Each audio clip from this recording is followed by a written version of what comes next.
ದಾವಣಗೆರೆ ಜಿಲ್ಲೆಯ ಜಗಳೂರು ಪಟ್ಟಣದ ತಾಲೂಕು ಪಂಚಾಯಿತಿ ಸಭಾಂಗಣದಲ್ಲಿ ಕರ್ನಾಟಕ ರಾಜ್ಯ ಕಾರ್ಯನಿರತ ಪತ್ರಕರ್ತರ ಸಂಘದ ತಾಲೂಕು ಸಮಿತಿ ವತಿಯಿಂದ ಪತ್ರಿಕಾ ದಿನಾಚರಣೆ ಕಾರ್ಯಕ್ರಮವನ್ನು ಹಮ್ಮಿಕೊಳ್ಳಲಾಗಿತ್ತು. ಇದೇ ವೇಳೆ ಶಾಸಕ ಬಿ ದೇವೇಂದ್ರಪ್ಪನವರು ಗಿಡಕ್ಕೆ ನೀರಿರುವ ಮೂಲಕ ಕಾರ್ಯಕ್ರಮದ ಉದ್ಘಾಟನೆಯನ್ನು ನೆರವೇರಿಸಿ ನಂತರ ಡಾಕ್ಟರ್ ಬಿ.ಆರ್. ಅಂಬೇಡ್ಕರ್, ಮಹಾತ್ಮ ಗಾಂಧಿ ಹಾಗೂ ಡಿ.ವಿ. ಗುಂಡಪ್ಪ ಅವರ ಭಾವಚಿತ್ರಕ್ಕೆ ಪುಷ್ಪ ನಮನ ಸಲ್ಲಿಸಿ ಗೌರವ ಸಲ್ಲಿಸಿದರು.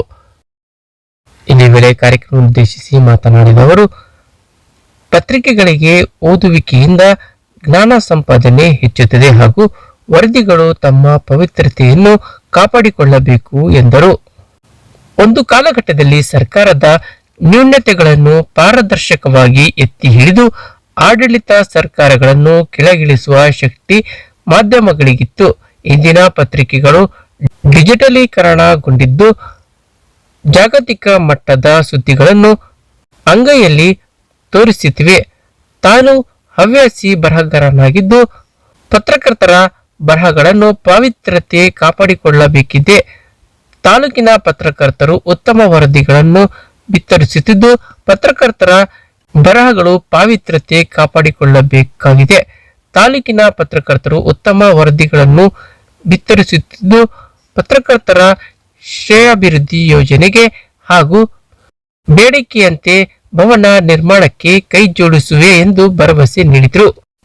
ಇನ್ನು ತಾಲೂಕಿನ 4 ಕೆರೆಗಳಿಗೆ ಶೀಘ್ರ ನೀರು ದೊರೆಯಲಿದೆ ಎಂದು ಅವರು 57 ಕೆರೆ ತುಂಬಿಸುವ ಯೋಜನೆಯಡಿ ಬಹುತೇಕ ಕೆರೆಗಳಿಗೆ ನೀರು ಹರಿಸಲಾಗಿದೆ. ಅರಣ್ಯ ಪ್ರದೇಶದ ಕಾನೂನು ತೊಡಕಿನಿಂದ ಪೈಪ್ಲೈನ್ ಕಾಮಗಾರಿ ವಿಳಂಬವಾಗಿರುವ ತಾಲೂಕಿನ ಮಾಗಡಿ, ಅಸಗೋಡು, ಜಾಡನಕಟ್ಟೆ ಹಾಗೂ ಗುರುಸಿದ್ದಾಪುರ ಕೆರೆಗಳಿಗೆ ಶೀಘ್ರದಲ್ಲಿ ನೀರು ಹರಿಸಲಾಗುವುದು. ಹೆಚ್ಚು ತೆರಿಗೆಯನ್ನು ಕೇಂದ್ರ ಸರ್ಕಾರಕ್ಕೆ ಪಾವತಿಸಿದರೂ ಕರ್ನಾಟಕ ರಾಜ್ಯಕ್ಕೆ ಕೇಂದ್ರದಿಂದ ತಾರತಮ್ಯ ನೀತಿ ಸಲ್ಲದು. ಭದ್ರಾ ಮೇಲ್ದಂಡೆ ಯೋಜನೆಗೆ ರಾಜ್ಯ ಮತ್ತು ಕೇಂದ್ರ ಸರ್ಕಾರದ ಅನುದಾನಕ್ಕಾಗಿ ನಿಯೋಗ ತೆರಳಲು ನಾನು ಸಿದ್ಧನಿರುವೆ. ಮಾಜಿ ಶಾಸಕರು ಹಾಗೂ ಹೋರಾಟಗಾರರು ಪಕ್ಷಾತೀತವಾಗಿ ಅಭಿವೃದ್ಧಿ ಕಾಮಗಾರಿಗೆ ಕೈ ಜೋಡಿಸಬೇಕು ಎಂದು ಹೇಳಿದರು.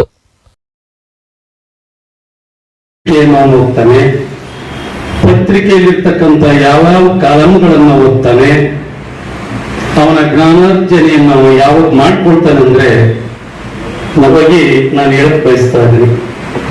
2 ಪ್ರಾಜೆಕ್ಟ್ಗಳು, ಒಂದು ಅಪ್ಪರ್ ಭದ್ರಾ ಪ್ರಾಜೆಕ್ಟ್, ಅನದರ್ 57 ಕೆರೆ, ದೀಟೂರು ಒಂದು ತುಂಗಭದ್ರಾ ನದಿಯಿಂದ ತುಂಬಿಸುವಂತ ಯೋಜನೆ. 57 ಕೆರೆಯಲ್ಲಿ ಬಹುತೇಕ ಮಾಗಡಿ, ಮಟ್ರಳ್ಳಿ, ಅಗಸನಕಟ್ಟೆ, ಜಾಡನಕಟ್ಟೆಗೆ 4 ಕೆರೆಗೆ ನೀರು ಹೋಗೋದು ಬಿಟ್ಟರೆ ಆಲ್ಮೋಸ್ಟ್ ಅದೆಲ್ಲ ಕಡೆ ಆಗಿದೆ. ನೀರಲ್ಲಿವರೆಗೆ ಬಂದಿರೋ ಪ್ರಮಾಣ ಹೆಚ್ಚು ಕಡಿಮೆ ಇರ್ಬೋದು, ಪೈಪು ಮತ್ತು ಹತ್ತುವಂತ ಸಂದರ್ಭ ಬಿಟ್ರೆ. ಈ 4 ಕಡೆಗೆ ಯಾಕೆ ಹೋಗಿಲ್ಲ ಅಂತ ಹೇಳಿದ್ರೆ ಅಲ್ಲಿ ಅರಣ್ಯ ಪ್ರದೇಶ ಬರೋದ್ರಿಂದ ಅಲ್ಲಿ ಪೈಪ್ ಲೈನ್ ಮಾಡೋಕ್ಕೆ ಅವಕಾಶ ಇರಲಿಲ್ಲ. ಅದಕ್ಕೆ ಪರ್ಮಿಷನ್ ತಗೋಬೇಕಾಗಿತ್ತು. ಈಗಾಗಲೇ ಪರ್ಮಿಷನ್ ತಗೊಂಡು ಆ ಕಾರ್ಯವನ್ನು ಮಾಡಿದ್ರಿ. ಈ ಮಳೆ ಬಂದ್ರೆ ಮೊದಲನೇದು ಇವೆಲ್ಲಕ್ಕಿಂತ ಮುಂಚಿತವಾಗಿ ಆ 4 ಕೆರೆ ಬಿಡಿಸುವಂತ ಕೆಲಸ ನಾವು ಮಾಡ್ತೀವಿ. ಇನ್ನು ಅಪ್ಪರ್ ಭದ್ರಾ ವಿಷಯಕ್ಕೆ ಬಂದ್ರೆ 9 ಕೆರೆ ತುಂಬಿಸುವಂಥದ್ದು, 50,000ಕ್ಕಿಂತ ಹೆಚ್ಚು ಹನಿ ನೀರಾವರಿ ಮಾಡಂತ ಯೋಜನೆ ಅಪ್ಪರ್ ಭದ್ರಾ. ರಾಮಚಂದ್ರಣ್ಣರ ಪೀರಿಯಡ್ ನಲ್ಲಿ ರಾಷ್ಟ್ರೀಯ ಯೋಜನೆಗೆ ಸೇರಿದೆ 5,300 ಕೋಟಿ ಮಂಜೂರಾಗಿದೆ ಅಂತ ಸಿಹಿ ಹಂಚಿರೋದು, ಪ್ರಕಟಣೆಯಾಗಿರೋದು ಬಹಳ ಸಂತೋಷದ ವಿಷಯ. ಆದ್ರೆ ಆಗಿದೆ ರಮಣ್ಣವರೇ. ಅದಾದ ಮೇಲೆ ನಾವೇನವ ಕೇಳಿಲ್ಲಲ್ಲ, 5,300 ಕೋಟಿ ರಾಷ್ಟ್ರೀಯ ಯೋಜನೆಗೆ ಸೇರ್ಪಡೆ ಮಾಡಿಕೊಡ್ತೀವಿ ಅಂತ ಹೇಳಿದ್ರಲ್ಲ, ಕೊಟ್ಟಿದ್ದೀರಾ? ಹಿಂದೆ ಎಷ್ಟು ಜನ ಪಾರ್ಲಿಮೆಂಟ್ ಸದಸ್ಯರಿದ್ರು? ಹಿಂದೆ ಯಾವ ಸರ್ಕಾರ ಇತ್ತು ಕೇಂದ್ರದಲ್ಲಿ? ಈಗ ಎಷ್ಟು ಜನ ನಮ್ಮ ಕರ್ನಾಟಕದಿಂದ ಪಾರ್ಲಿಮೆಂಟ್ ಸದಸ್ಯರು ಆಯ್ಕೆಯಾಗಿ ಹೋಗಿದ್ರಿ? ಯಾಕೆ ಧ್ವನಿ ಎತ್ತುತ್ತಿಲ್ಲ? ಜಲ, ನೆಲ, ಸೀಮಾ ರೇಖೆ ಇವೆಲ್ಲ ಸಂದರ್ಭ ಬಂದಾಗ ನಾವೆಲ್ಲ ರಾಜಕೀಯ ಪಕ್ಷವನ್ನ ಮರೆತು ಇನ್ನು ಮೊನ್ನೆ ಕೆ.ಬಿ. ಕಲ್ಲೇರುದ್ರೇಶಣ್ಣವರು ಒಂದೆರಡು ಸಾರಿ ಅವರಿಗೂ ನನಗೂ ಚರ್ಚೆ ಮಾಡಂತ ಸಂದರ್ಭ ಆ ಮನುಷ್ಯನ ನನಗೆ ಒಲಿಸ್ಕೊಟ್ಟ. ರಾಜಕೀಯ ಗುರುಗಳು, ಹಿರಿಯರು ಮತ್ತು ಇಂಥವಕ್ಕೆಲ್ಲ ಮಾರ್ಗದರ್ಶನ ಮಾಡಿ ಹೇಳಿ ಕೇಳಿ ಹೋರಾಟದ ನೀರಾವರಿ ಹೋರಾಟದಲ್ಲಿದ್ದೀರಿ ಅನ್ನೋಂಥ ವಿಷಯಕ್ಕೆ ಸಂಬಂಧಪಟ್ಟಾಗಿ ನಾನು ಅವ್ರನ್ನ ಮಾತಾಡಿದಾಗ ಅವರು ಮೊನ್ನೊಂದು ಪ್ರೆಸ್ ಮೀಟ್ ಮಾಡಿ ಹೇಳ್ತಾರೆ, ದೇವೇಂದ್ರಪ್ಪಗೆ ಮಾಹಿತಿ ಕೊರತೆ ಇದೆ. ನಾನು ಅಖಂಡಜ್ಞಾನಿ ಸರ್ವಜ್ಞ ಅಂತ ಎಂದು ಹೇಳಿದ್ದೀನಿ ಕಲೇಶಣ್ಣ, ನಾನು ನಿನಗೆ ರಾಮಲಿಂಗ ರೆಡ್ಡಿ ನೀರಾವರಿಗೆ ಬೆಳೆ ಪೇಪರ್ ಮೇಲೆ ಕೊಟ್ಟಿದೆಯಲ್ಲ ಆಗ್ತದ? ಹಾಗೆ ಉತ್ತಮವಾಗಿ ಸ್ಪಂದಿಸ್ಬಿಟ್ರು. ನಾವಿಲ್ಲಿ ಎರಡು ಕೈ ಜೋಡಿಸ್ಕೊಂಡು ಗಂಟೆ ಬೆಳಗಿನಿಂದ ಕುಡಿಯೋ ನೀರಿಂದ ನಿಂತಲ್ಲಿ ನಮಗೆ ನೋಡೋಣ ಬಿಡಪ್ಪ ಅನ್ನಂಥದ್ದು ನೀರಾವರಿ ಸಚಿವರು CM DCM ಎಲ್ಲ ಹೇಳಿದ್ರೆ ಈಗ ಹೋಗಿ ಕೊಟ್ಟಕ್ಕೆ ಮತ್ತೆ ಇನ್ನೇನ್ ಮಾಡ್ತಾರೆ, ಅಭ್ಯಕ್ ಹಾಕಿದ್ದಾರೆ ನೀವು ಹೋಗಂದಂತೆ ಉತ್ತಮವಾಗಿ ಬಂದ್ಬಿಡ್ತಾರೆ ನೀರು ಆಗ್ಲಿ ಅಲ್ಲಿಂದ. ಇಂಥ ಆಟಗಳು ನಮ್ಮ ಹತ್ರ ನಡೆಯೋದಿಲ್ಲ.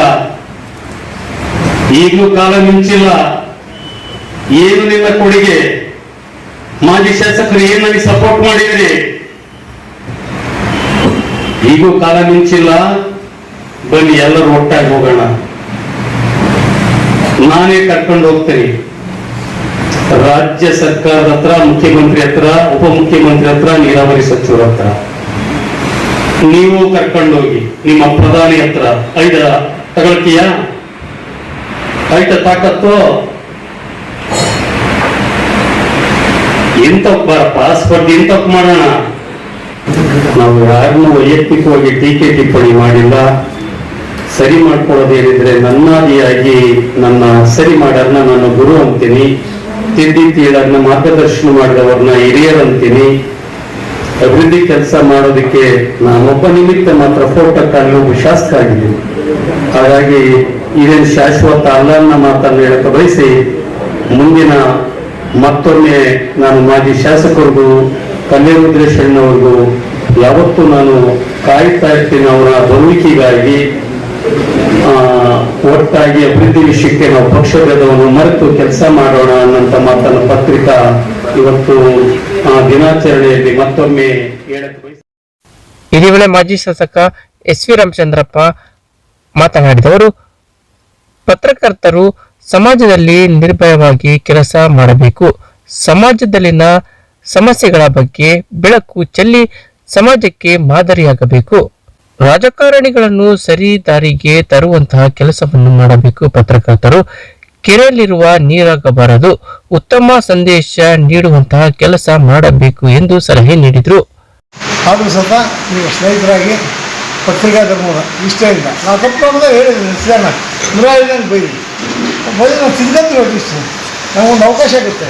ಇಲ್ಲೇನೋ ಯಾರಿಗೂ ಪ್ರೀತಿಯಿಂದ ಮಾತಾಡ್ತಿದ್ರೆ ಸಿದ್ದಣ್ಣ ಬರ್ಬೋದು, ಹೌದು ಜನ ತಪ್ಪಾಗಿ ತಿದ್ಕೊಂಡ್ರೆ ಈಗೇನು ಆಲ್ಟರ್ನೇಟ್ ಏನು ಮಾಡ್ಬೋದು ಅಂತ ಸಲಹೆಯನ್ನು ಕೊಡ್ತಾಯಿದ್ರು.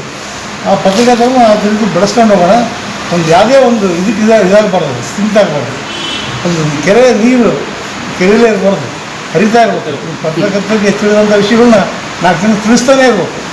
ಅದರಿಂದ ಏನು ಸಂಘಟನೆ ಮಾಡ್ಕೊಂಡಿದ್ರೆ ಒಳ್ಳೆಯದಾಗಲಿ. ಹಲವಾರು ಮಾತಾಡ್ಸೋಕ್ಕೆ ಅವಕಾಶ ಕೊಟ್ಟಿರಿ, ನಮಗೆಲ್ಲ ಶುಭ. ಇದೇ ವೇಳೆ ಹಿರಿಯ ಪತ್ರಕರ್ತ ಹಾಗೂ ನೀರಾವರಿ ಹೋರಾಟಗಾರ ಲಕ್ಷ್ಮಣ್ ಹುಗಾರ್ ಮಾತನಾಡಿದವರು,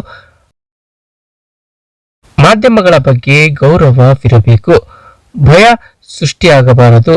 ಸಮಾಜದಲ್ಲಿನ ಸಮಸ್ಯೆಗಳು, ಕಾರ್ಮಿಕರ ಹಾಗೂ ರೈತಪರ ಸುದ್ದಿಗಳನ್ನು ಬಿತ್ತರಿಸಬೇಕಾಗಿದೆ. ಇಂದು ಬಂಡವಾಳಶಾಹಿಗಳ ಹಿಡಿತದಲ್ಲಿರುವ ಮೇಲ್ಸ್ತರದ ಮಾಧ್ಯಮಗಳು ಜನರ ವಿಶ್ವಾಸ ಕಳೆದುಕೊಂಡಿವೆ. ಇದರಿಂದ ಸಾಮಾಜಿಕ ಮಾಧ್ಯಮಗಳು ಮಿಂಚಣಿಯಲ್ಲಿದ್ದು ಸುಳ್ಳು ಮತ್ತು ನಿಜ ಎರಡನ್ನೂ ವೈಭವೀಕರಿಸುತ್ತವೆ. ಎಲೆಕ್ಟ್ರಾನಿಕ್ ಮಾಧ್ಯಮಗಳಲ್ಲಿ ಡೆಮೋಕ್ರಸಿ ಕಣ್ಮರೆಯಾಗಿ ಸ್ಟುಡಿಯೋಕ್ರಸಿಯಾಗಿವೆ ಎಂದು ಬೇಸರ ವ್ಯಕ್ತಪಡಿಸಿದರು. ಇನ್ನು ಅಪರಭದ್ರ ಅನುಷ್ಠಾನಕ್ಕೆ ಹೋರಾಟ ಅನಿವಾರ್ಯ ಎಂದು ತಿಳಿಸಿದ ಅವರು, ಚಿತ್ರದುರ್ಗ ಭಾಗ 10 ತಾಲೂಕುಗಳ 360 ಕೆರೆಗಳಿಗೆ ನೀರು ಹಾಗೂ ಹನಿ ನೀರಾವರಿಗೆ ಸಾಕ್ಷಿಯಾಗುವ ಅಪ್ಪರ್ ಭದ್ರಾ ಯೋಜನೆಗೆ ಕೇಂದ್ರ ಸರ್ಕಾರ ಶೇಕಡಾ 90 ಹಾಗೂ ರಾಜ್ಯ ಸರ್ಕಾರ ಶೇಕಡಾ 10 ಅನುದಾನ ಒದಗಿಸಬೇಕಾಗಿದೆ. ಆದರೆ ಇದುವರೆಗೂ ಅನುದಾನವಿಲ್ಲದೆ ಕಾಮಗಾರಿ ನೆನಗುದ್ದಿಗೆ ಬಿದ್ದಿದೆ. 2023ರಲ್ಲಿ ರಾಷ್ಟ್ರೀಯ ಯೋಜನೆಯನ್ನಾಗಿ ಘೋಷಿಸಿ 5,300 ಕೋಟಿ ಅನುದಾನ ಮೀಸಲಿಟ್ಟಿರುವ ಹಣ ಎಲ್ಲಿ ಹೋಯಿತು ಎಂಬುದನ್ನು ಸಂಸದರು, ಶಾಸಕರು ಹಾಗೂ ಸಚಿವರುಗಳು ಯಾಕೆ ಕೇಳುತ್ತಿಲ್ಲ? ಈ ಬಗ್ಗೆ ರೈತರು ಒಗ್ಗಟ್ಟಾಗಿ ಹೋರಾಟ ನಡೆಸುವ ಅನಿವಾರ್ಯತೆ ಇದೆ ಎಂದು ಹೇಳಿದರು. ಜನ ಏನಾಗಿದೆ ಅಂದ್ರೆ ಪತ್ರಿಕೆಗಳು ಮತ್ತು ಟಿವಿಗಳ ಬಗ್ಗೆ ಮೊದಲು ಒಂದು ಗೌರವ ಇತ್ತು, ಈಗ ಗೌರವ ಹೋಗಿ ಭಯ ಬಂದಿದೆ. ನಾವು ಪತ್ರಕರ್ತರು ಭಯ ಹುಟ್ಟಿಸಬಾರ್ದು, ಗೌರವನ ಪಡೆಯಬೇಕು. ಇವತ್ತೆಲ್ಲೇ ಹೋದ್ರು ಅಯ್ಯಪ್ಪ ಅವ್ನು ಟಿವಿ ಅಲ್ಲ, ಬೇಡಪ್ಪ ಅವ್ನು ಸಹವಾಸ, ಅವ್ನು ಪೇಪರ್ ರಿಪೋರ್ಟ್ರ, ಬೇಡಪ್ಪ ಸಹವಾಸ. ಮೊದಲು ಗೌರವ ಕೊಡ್ತಿದ್ರು, ಈಗ ಜನ ಭಯ ಪಡ್ತಾ ಇದ್ದಾರೆ. ನಾವು ಯಾವತ್ತು ಯಾರನ್ನೂ ಕೂಡ ಭಯ ಪಡಿಸ್ತಕ್ಕಂಥವ್ರಲ್ಲ. ಯಾವಾಗ ನಾವು ಜನರನ್ನ ವಿಶ್ವಾಸಕ್ಕೆ ತೆಗೆದುಕೊಂಡು ಅವರ ಏನು ಸಮಸ್ಯೆಗಳಿಗೆ ನಾವು ಒಂದು ಬ್ರಿಡ್ಜ್ ಆಗ್ತೀವಿ, ಸೇತುವೆ ಆಗ್ತೀವಿ, ಏನೋ ಒಂದು ರೀತಿ ಸಮಾಜದಲ್ಲಿ ಆಗ್ತಕ್ಕಂಥ ಒಂದು ಆಡಳಿತ ಇರ್ಬೋದು, ಆಮೇಲೆ ಸಮಸ್ಯೆಗಳಿರ್ಬೋದು, ಅದನ್ನ ನಾವು ಸ್ಪಂದಿಸುವ ರೀತಿಯಲ್ಲಿ ನಾವು ಏನು ವರದಿಗಳನ್ನು ಮಾಡ್ತೀವಿ. ಅನೇಕ ವರದಿಗಾರರು ಕೂಡ ಇವತ್ತು ತಾಲೂಕು ಜಿಲ್ಲಾ ಮಟ್ಟದಲ್ಲಿ ಬಹಳ ಜನರ ಪರವಾಗಿ ಜನರ ವಿಷಯಗಳನ್ನ ಪ್ರತಿಪಾದಿಸ್ತಾರೆ. ಅದು ಎಲ್ಲ ಒಂದ್ ಕಡೆ ಮೇಲ್ಸ್ತರದಲ್ಲಿ ಅಂದ್ರೆ ದೊಡ್ಡ ಮಟ್ಟದಲ್ಲಿ ಅದು ಬಿಂಬಿತ ಆಗೋದಿಲ್ಲ. ಸ್ಥಳೀಯ ಮಟ್ಟದಲ್ಲಿ ಬಹಳ ಕಷ್ಟಪಟ್ಟು ಅದರ ಮೂಲ ಅದರ ತಳಮಟ್ಟದಲ್ಲಿ ಹೋಗಿ ಅಧ್ಯಯನ ಮಾಡಿ ಅದನ್ನ ಸ್ಟಡಿ ಮಾಡಿ ಅದನ್ನ ಹೆಕ್ಕಿ ಇವತ್ತು ವರದಿ ಮಾಡ್ತಕ್ಕಂಥವ್ರು ಇದ್ದಾರೆ. ಈಗ ಏನಾಗಿದೆ ಅಂದ್ರೆ ಒಂದು ವರದಿಗಾರಿಕೆ ಜೊತೆಗೆ ಜಾಹೀರಾತನ್ನು ಕೂಡ ಕೊಡಬೇಕಾಗಿದೆ ರಿಪೋರ್ಟರ್ಗಳಿಗೆ. ಇದು ಎರಡು ರೀತಿಯಾದಂತ ಜವಾಬ್ದಾರಿ. ಅವರು ಜಾಹೀರಾತು ಕೊಡ್ಬೇಕಾದ್ರೆ ಇಲ್ಲಿ ಪತ್ರಿಕಾ ಧರ್ಮ ಯಾವ ರೀತಿ ಕಾಪಾಡಬೇಕು ಅನ್ನೋ ಒಂದು ಗೊಂದಲದಲ್ಲಿದ್ದಾರೆ. ಯಾಕಂತಂದ್ರೆ ಇದು ಆಗಲೇ ಈಗ ಈ ಮಾಧ್ಯಮ ಮತ್ತು ಬಂಡವಾಳಶಾಹಿಗಳ ಕೈಗೆ ಹೋಗಾಗಿದೆ. ಈಗ ಬಂಡವಾಳಶಾಹಿಗಳಿಗೆ ಬೇಕಾಗಿರ್ತಕ್ಕಂಥದ್ದು ಲಾಭ, ನಂತರ ಸಮಾಜ ಸೇವೆ, ರೈತರು, ದಲಿತರು, ಮಹಿಳೆಯರು, ಕಾರ್ಮಿಕರು, ವಿದ್ಯಾರ್ಥಿಗಳು ಬರೋದು. ಅವರಿಗೆ ಬಂಡವಾಳ ಹಾಕಿರೋರಿಗೆ ಲಾಭವೇ ಹೊರತು ಪತ್ರಿಕೋದ್ಯಮ ಅನ್ನೋದು ಎರಡನೇ ಮ್ಯಾಟ್ರಸ್. ಅವರಿಗೆ ಸೆಕೆಂಡ್ರಿ, ಅದು ಮ್ಯಾಟ್ರೇ ಅಲ್ಲ. ಅವರಿಗೆ ಯಾವುದೇ ಒಂದು ಥಂಬಿಂಗ್ ಮೆಜಾರಿಟಿ ಯಾವತ್ತೂ ಕೂಡ ಪ್ರಜಾಪ್ರಭುತ್ವವನ್ನು ಹೈಜಾಕ್ ಮಾಡಬಾರ್ದು. ಥಂಬಿಂಗ್ ಮೆಜಾರಿಟಿ ಇರ್ಬೋದು, ಆದ್ರೆ ಕೊಟ್ಟಿರೋರು ಯಾರು? ವೋಟ್ ನಾವೇ ಕೊಟ್ಟಿರೋದು. ಈಗ ಈ ಸರ್ಕಾರ ಸರಿ ಇಲ್ಲ ಅಂತ ಹೇಳಿದಾಗ ಅದನ್ನು ಪ್ರಶ್ನೆ ಮಾಡ್ತಕ್ಕಂಥ ರೈಟ್ಸ್ ಇರ್ತಕ್ಕಂಥದ್ದು ಕೂಡ ಜನಪರವಾಗಿರ್ತಕ್ಕಂಥ ಪ್ರತಿಯೊಂದು ಸಂಘಟನೆ ಈ ದೇಶದ ಜನರಿಗಿದೆ. ಅದನ್ನ ಪ್ರಶ್ನೆ ಮಾಡೋದೇ ತಪ್ಪು ಅನ್ನೋ ರೀತಿ ಇವತ್ತು ಅಭಿಪ್ರಾಯಗಳು ನಮ್ಮ ಸ್ಟುಡಿಯೋದಲ್ಲಿ ಇರ್ತಕ್ಕಂಥವ್ರು ಮಾಡ್ತಾ ಇದಾರೆ. ಅದಕ್ಕೆ ಸ್ಟುಡಿಯೋಕ್ರಸಿ ಅಂತ ಕರೀತಾರೆ. ಡೆಮಾಕ್ರಸಿ, ಮಾಬಾಕ್ರಸಿ ಇವತ್ತು ನಮ್ಮ ದೇಶದಲ್ಲಿ ಇಂಡೈರೆಕ್ಟ್ ಆಗಿ ಸ್ಟುಡಿಯೋಕ್ರಸಿ ರೂಲ್ ಮಾಡ್ತಾ ಇದೆ. ಸ್ಟುಡಿಯೋದಲ್ಲೇ ಕೂತ್ಕೊಂಡು ನೆರೇಟಿವ್ಸ್ ಬಿಲ್ಡ್ ಮಾಡೋದು. ಇವನು ಸರಿ ಇಲ್ಲ, ಇವನು ಸರಿ ಇದ್ದಾನೆ, ಇವನು ಸರಿ ಇದ್ದಾನೆ, ಇವನು ಸರಿ ಇಲ್ಲ, ಇವರೇ ತೀರ್ಮಾನ ಮಾಡ್ತಾರೆ. ಆ ತೀರ್ಮಾನದ ಮೇಲೆ ನಮ್ಮ ನಾಯಕರು ಮಾತಾಡ್ತಾರೆ. ಯಾವ ಚಾನಲ್ ನಲ್ಲಿ ಏನೇನು ಅಭಿಪ್ರಾಯ ವ್ಯಕ್ತಪಡಿಸ್ತಾರೋ ಅದನ್ನೇ ವಾಟ್ಸಪ್ ಅಲ್ಲಿ, ಸೋಷಿಯಲ್ ಮೀಡಿಯಾದಲ್ಲಿ ಇವತ್ತು ಹರಿಬಿಡ್ತಕ್ಕಂಥದ್ದು. ನೀವು ಎಷ್ಟೇ ಒಳ್ಳೆಯ ನಿಷ್ಪಕ್ಷಪಾತ, ಪ್ರಾಮಾಣಿಕ ಪದ್ಧತಿ ಇರ್ತಕ್ಕಂಥ ಹೋರಾಟಗಾರರನ್ನು ಕೂಡ ಒಬ್ಬ ವಿಲನ್ ರೀತಿ ಬಿಂಬಿಸುವಂತ ಕೆಲಸ ಇವತ್ತು ಸ್ಟುಡಿಯೋಕ್ರಸಿ ಮಾಡ್ತಾ ಇದೆ. ನಾವು ಸ್ಟುಡಿಯೋಕ್ರಸಿಯನ್ನ ಮುರಿಲೇಬೇಕು. ಇದು ಬಹಳ ಅಪಾಯಕಾರಿ. ನೀವು ರಾಜಕಾರಣಿಗಳನ್ನ ಬದಲಿಸಬಹುದು, ಯಾಕಂದ್ರೆ ಚುನಾವಣಾ ಅಸ್ತ್ರ ನಮ್ಮ ಕೈಗೆ. ಎಂತದೇ ಒಂದು ಸರ್ಕಾರವನ್ನು ನಾವು ಮನೆ ಕಳಿಸಬಹುದು, ಯಾಕಂದ್ರೆ ಮತದಾರರ ಹಕ್ಕಿದೆ. ಬಾಬಾ ಸಾಹೇಬ್ ಅಂಬೇಡ್ಕರ್ ಕೊಟ್ಟಂತ ಸಂವಿಧಾನದ ಒಂದು ದೊಡ್ಡ ಅಸ್ತ್ರ ಅದು. ನಾವು ಯಾರನ್ನ ಕೂಡ ಸೋಲಿಸಬಹುದು, ಯಾರನ್ನು ಕೂಡ ಗೆಲ್ಲಿಸಬಹುದು. ಆದ್ರೆ ಸ್ಟುಡಿಯೋಕ್ರಸಿಗೆ ಅದಕ್ಕೆ ದೊಡ್ಡ ಬಂಡವಾಳ ಇದೆ. ಸ್ಟುಡಿಯೋಕ್ರಸಿನ ಸ್ಟೀಜಿ ಬೆಂಡ್ ಮಾಡಕ್ಕಾಗಲ್ಲ. ಅದಕ್ಕೆ ಜನನೇ ಅವರಿಂದ ಮಾತಾಡಬೇಕು.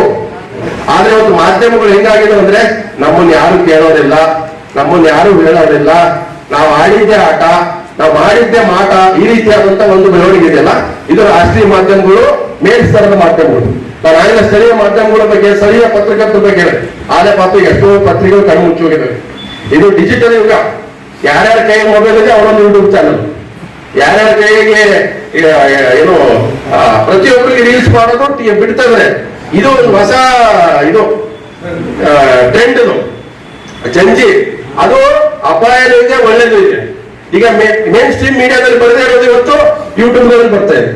ತಪ್ಪು ಒಪ್ಪುಗಳ ಬಗ್ಗೆ ಡಿಸೈಡ್ ಮಾಡೋದು ನೋಡೋಣ. ಆದ್ರೆ ಎಲ್ಲ ಒಂದ್ ಕಡೆ ಮೇನ್ ಸ್ಟ್ರೀಮ್ ಮೀಡಿಯಾ ಈ ಯಾವ ವಿಚಾರಗಳನ್ನು ಕೂಡ ಹೈಲೈಟ್ ಮಾಡ್ತಾ ಇರ್ಲಿಲ್ಲ. ಇವತ್ತು ನಾವೇ ಮಾಧ್ಯಮ ಆಗೋ ರೀತಿ ಇವತ್ತು ಜನಗಳು ಅವರೇ ಒಂದೊಂದು ಯೂಟ್ಯೂಬ್ ಮಾಡಿ ಇವತ್ತು ಇದನ್ನ ಪ್ರಸಾರ ಮಾಡ್ತಕ್ಕಂಥದ್ದು, ಜನ ನೋಡ್ತಕ್ಕಂಥದ್ದು ಎಲ್ಲ ಒಂದ್ ಕಡೆ ಆ ಮೇನ್ ಸ್ಟ್ರೀಮ್ ಮಾಧ್ಯಮ ಇವತ್ತು ವಿಶ್ವಾಸ ಕಳ್ಕೊಳ್ಳೋದ್ರಿಂದ ಇವತ್ತು ಸೋಷಿಯಲ್ ಮೀಡಿಯಾ ಬಹಳ ದೊಡ್ಡ ಪ್ರಮಾಣದಲ್ಲಿ ಇವತ್ತು ಸ್ಪೇಸ್ ಅನ್ನ ಕವರ್ ಮಾಡ್ಕೊಂಡಿದೆ, ಅದನ್ನ ಹಿಡ್ಕೊಳ್ತಾ ಇದೆ. ಹೊಸೂರಿನ ಹಿರಿಯೂರು ಈ ಭಾಗಕ್ಕೆ ಬರ್ತಕ್ಕಂಥ ಭದ್ರಾ ಮೇಲ್ದಂಡೆ ಯೋಜನೆ ಬಗ್ಗೆ ಕೇಂದ್ರ ಸರ್ಕಾರ 23ರಲ್ಲಿ 5,300 ಕೋಟಿ ಅನೌನ್ಸ್ ಮಾಡ್ತು. ಇದೇ ನಿರ್ಮಲಾ ಸೀತಾರಾಮನ್ ಫೈನಾನ್ಸ್ ಮಿನಿಸ್ಟರ್. ಅದಕ್ಕೆ ಇವತ್ತು ಸ್ವಾಗತ, ಅದಕ್ಕೆ ಪಟಾಕಿ ಹಾಕಿ ಸ್ವಾಗತ ಮಾಡಿ ನಾವು ಕೂಡ ಖುಷಿ ಪಟ್ವಿ. ಎಲ್ಲ ಬಿಡಪ್ಪ, ಕೇಂದ್ರ ಸರ್ಕಾರಕ್ಕೆ ಮನವರಿಕೆ ಆಗಿದೆ, ರಾಷ್ಟ್ರೀಯ ಯೋಜನೆ ಆಗಲಿ ಅಂತ ನಾನೇ ಯಡಿಯೂರಪ್ಪನವ್ರಿಗೆ ಮನವಿ ಕೊಟ್ಟಿದ್ದೆ 2017ರಲ್ಲಿ. ಇದೊಂದು ರಾಷ್ಟ್ರೀಯ ಯೋಜನೆ ಕಳಿಸಿ ನಿಮ್ ಸರ್ಕಾರ ಇದೆ ಅಂತ ಒಪ್ಪಿಗೆ ಕೊಟ್ಟು 5,300 ಕೋಟಿ ಘೋಷಣೆ ಮಾಡಿದ್ದಾರೆ. ಇಲ್ಲಿವರೆಗೂ 1 ರೂಪಾಯಿ ಕೂಡ ಬಿಡುಗಡೆ ಆಗಿಲ್ಲ. ನಮ್ಮ ಕರ್ನಾಟಕದ 17 ಜನ ಬಿಜೆಪಿ ಸಂಸದರಿದ್ದಾರೆ, ಇನ್ನು ಉಳಿದವರು ಕಾಂಗ್ರೆಸ್ನವರಿದ್ದಾರೆ. ಇವತ್ತು ಸಂಸತ್ತು ಶುರುವಾಗಿ ನಡೀತಾ ಇದೆ, ಒಬ್ಬರು ಕೂಡ ಸಂಸತ್ತನ್ನು ಪ್ರಶ್ನೆ ಮಾಡ್ತಾ ಇಲ್ಲ. ಯಾಕೆ ನಾವು ತಮಿಳುನಾಡವ್ರು ನೋಡಿ ಕಲಿಯಕ್ಕಾಗಲ್ಲ? ಯಾಕೆ ಕೇರಳದವ್ರು ನೋಡ್ಕೊಂಡು ಕಲಿಯಕ್ಕಾಗಲ್ಲ? ಅಲ್ಲಿ ರಾಜ್ಯದ ಹಿತ ಬಂದಾಗ, ಜನದ ಹಿತ ಬಂದಾಗ, ಭಾಷೆ ಗಡಿ ಹಿತ ಬಂದಾಗ ಅವರೆಲ್ಲರೂ ಕೂಡ ಒಂದಾಗ್ತಾರೆ. ನಮ್ಮಲ್ಲಿ ಸಂಕುಚಿತ ಭಾವನೆ ಇದೆ.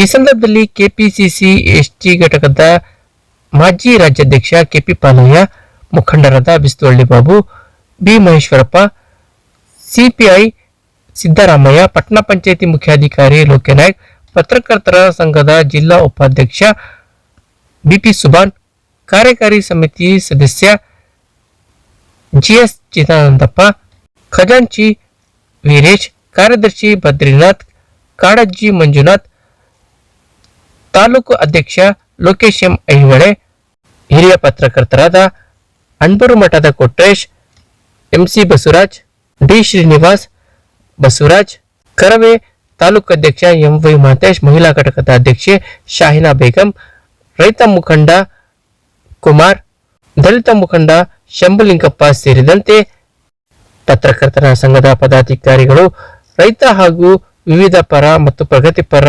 ಸಂಘಟನೆಯ ಮುಖಂಡರು ಮತ್ತಿತರರಿದ್ದರು.